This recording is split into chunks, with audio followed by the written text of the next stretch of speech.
Perkenalkan, nama saya Raisa Prais dengan NIM 240211060008. Perkenalkan, nama saya Nur Hidayah Ramadhani dengan NIM 240211060076. Saya Immanuel Patandian dengan NIM 240211060004. Perkenalkan, nama saya Ajria Putri dengan NIM 240211060000. Perkenalkan, nama saya Nufia Komala Dewi dengan NIM 240211060094. Judul kami adalah Blue Reactor. Inovasi reaktor hidrotermal portable berbasis kecerdasan buatan dan mikroorganisme laut untuk transformasi limbah maritim menjadi energi kemandirian pelabuhan Indonesia. 1.1 Latar belakang. Indonesia sebagai negara kepulauan dengan garis pantai terpanjang memiliki potensi maritim besar. Namun, pelabuhan kecil dan daerah pesisir masih menghadapi dua masalah utama. Yang pertama, limbah maritim organik dan anorganik belum dikelola dengan baik. Yang kedua, akses energi bersih masih terbatas. Masyarakat bergantung pada genset berbahan bakar fosil yang mahal dan mencemari lingkungan. Contoh kasus di Demak dan Sulawesi Selatan menunjukkan tingginya volume limbah perikanan yang tidak dikelola mengancam ekosistem dan kesehatan. Keterbatasan listrik juga menghambat aktivitas produktif masyarakat pesisir. Kondisi ini menuntut hadirnya teknologi terintegrasi yang mampu mengolah limbah dan menghasilkan energi bersih secara lokal. Selanjutnya kita masuk pada poin 1.2 yaitu manfaat. Blue Reactor diharapkan memberi manfaat luas. Yang pertama dalam sektor lingkungan, mengurangi pencemaran laut dan penyebaran penyakit. Yang kedua dalam sektor energi, menyediakan listrik bersih untuk pelabuhan dan masyarakat. Yang ketiga dalam sektor ekonomi, menekan biaya operasional dan mendorong ekonomi sirkular. Yang keempat dalam sektor sosial dan teknologi, meningkatkan literasi teknologi dan membuka peluang kerja di komunitas pesisir. 1.3 yaitu tujuan merancang Blue Reactor, yaitu reaktor hidrotermal portable berbasis yang pertama AI untuk kontrol otomatis, yang kedua proses termokimia bersuhu dan tekanan tinggi, yang ketiga mikroorganisme laut lokal. Tujuannya adalah mengelola limbah maritim menjadi energi bersih, meningkatkan efisiensi pengelolaan limbah di wilayah terpencil, dan mengurangi ketergantungan pada energi fosil melalui sistem portable dan desentralisasi. 1.4 Solusi terkait dan keterbatasannya. Teknologi sebelumnya seperti kompos, biogas, PLTSA, dan pirolisis memiliki keterbatasan, yaitu yang pertama tidak cocok untuk limbah laut dengan kadar air atau salinitas tinggi. Yang kedua membutuhkan skala besar dan biaya tinggi. Yang ketiga tidak bisa menangani limbah organik dan anorganik secara bersamaan. Blue Reactor hadir untuk mengisi celah tersebut dengan pendekatan hemat energi, portable, efisien, dan berbasis AI, hidrotermal, dan mikroorganisme laut lokal. 2.1 Latar belakang pemicu gagasan. Indonesia memiliki potensi besar dari laut, namun dihadapkan pada dua masalah utama. Yang pertama, akumulasi limbah maritim, terutama dari pengolahan hasil laut dan aktivitas pelabuhan, atau organik dan anorganik. Yang kedua, keterbatasan energi bersih di desa pesisir dan pelabuhan kecil. Contoh kasus, Desa Berahan Kulon, Demak menghasilkan lebih dari 900 kg limbah organik per hari yang mencemari laut. Solusinya harus berbasis lokal, memperhatikan budaya dan memperdayakan masyarakat. Didorong oleh potensi teknologi hidrotermal, AI, dan mikroorganisme laut.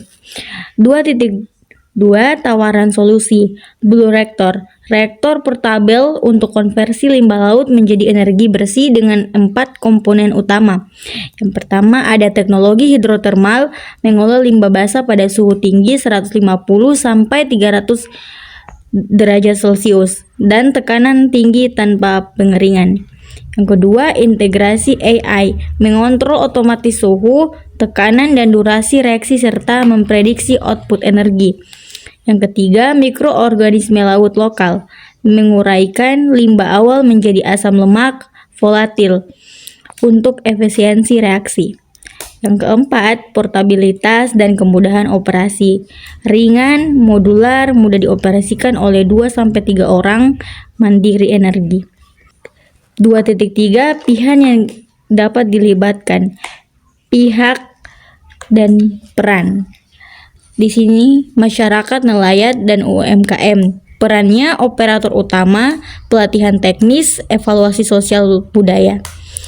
DKP daerah, perannya fasilitas regulasi, izin, lokasi uji coba, dukungan teknis. Sini universitas dan lembaga riset, perannya validasi teknologi, pelatihan SDM, dokumentasi limbah. LSM dan komunitas, perannya sebagai edukasi publik, jembatan teknologi masyarakat. Lalu di sini ada swasta, perannya investasi, integrasi bisnis sirkular.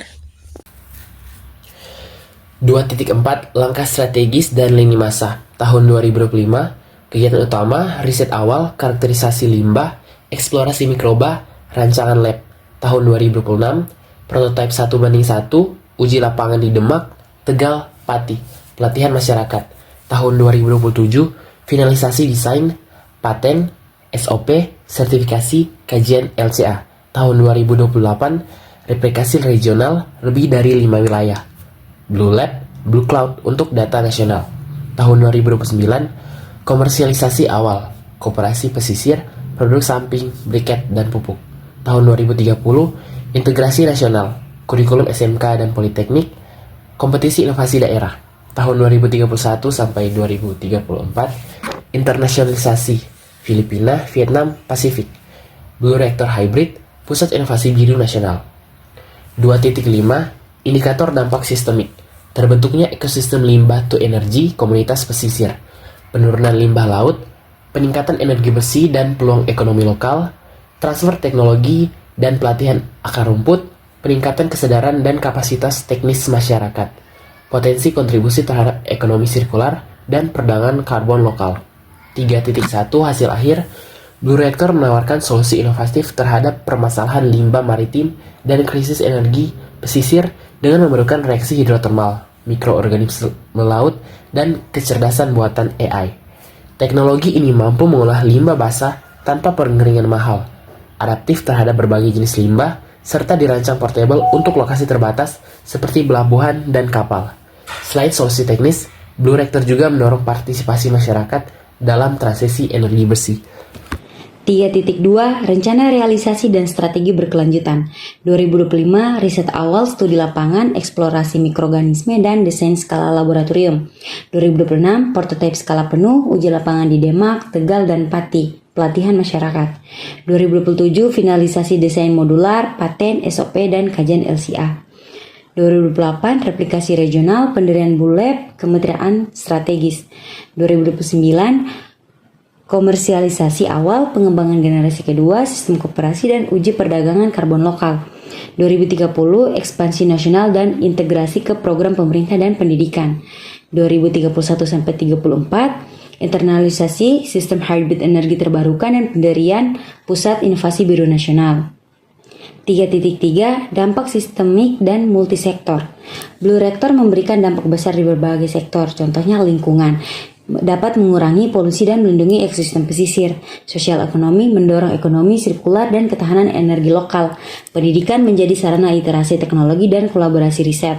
Kebijakan nasional itu menjadi model replikasi desa pesisir berbasis teknologi. 3.4 Visi jangka panjang. Blue Reactor akan berkembang menjadi ekosistem teknologi berkelanjutan dengan adanya integrasi energi surya dan material ramah lingkungan, pemantauan berbasis IoT, kolaborasi dengan startup maritim, dan menjadi simbol pesisir Indonesia yang hijau, mandiri, dan tangguh. Berikut ini merupakan visualisasi dari proyek yang kami buat. Thank you for watching.